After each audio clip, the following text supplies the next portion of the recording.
Bonjour!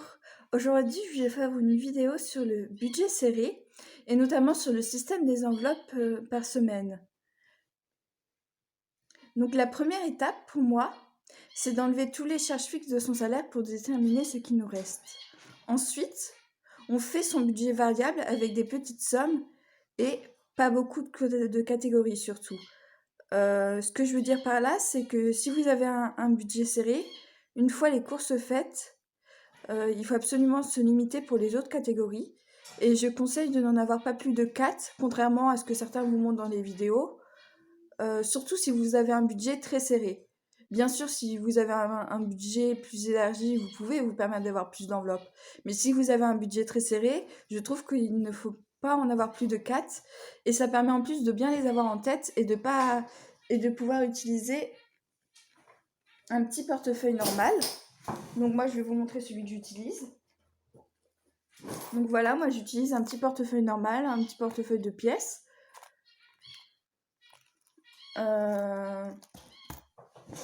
Et donc ça suffit très bien pour le système des enveloppes, car moi je ne me balade jamais avec des sommes énormes sur moi. Ça va être toujours soit mon budget course, soit éventuellement le budget course plus un autre de mes budgets. Mais comme je les ai bien en tête parce que j'ai pas beaucoup de catégories, ça me permet de ne pas avoir besoin d'avoir un système d'enveloppe dans mon portefeuille également. Donc ça, c'est très important, je trouve.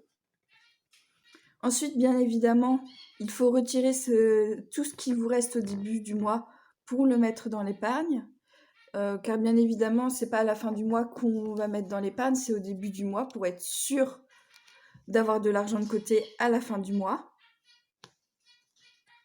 Ensuite, il faut pas oublier de prévoir les mois à 5 semaines en diminuant l'une ou plusieurs des enveloppes pour garder le même budget.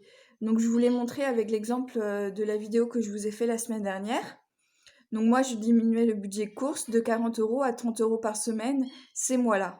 Donc bien évidemment, ça pose le problème de se restreindre pendant ces mois à 5 semaines. Mais ça permet de ne pas bouger le budget et de continuer son budget et de pouvoir économiser de la même manière.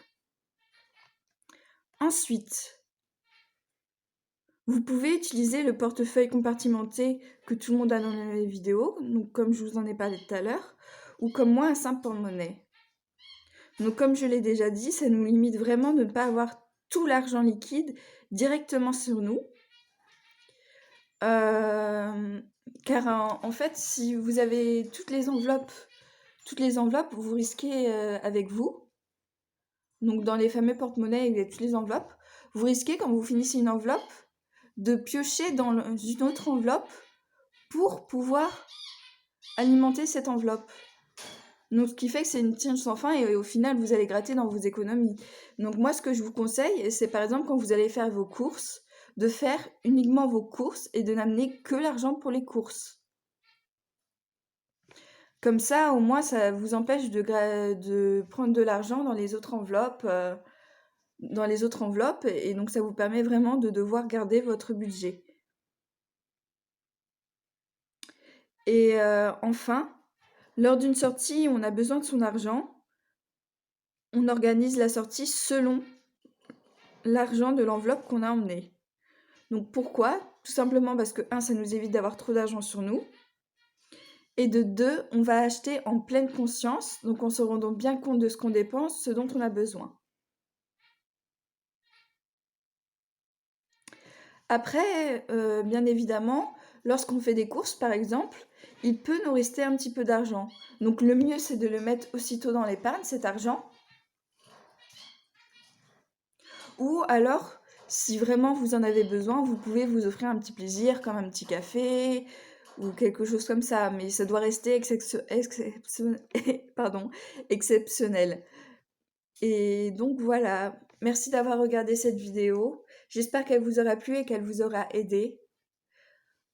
Bonne journée à vous et bon courage pour votre budget. Au revoir.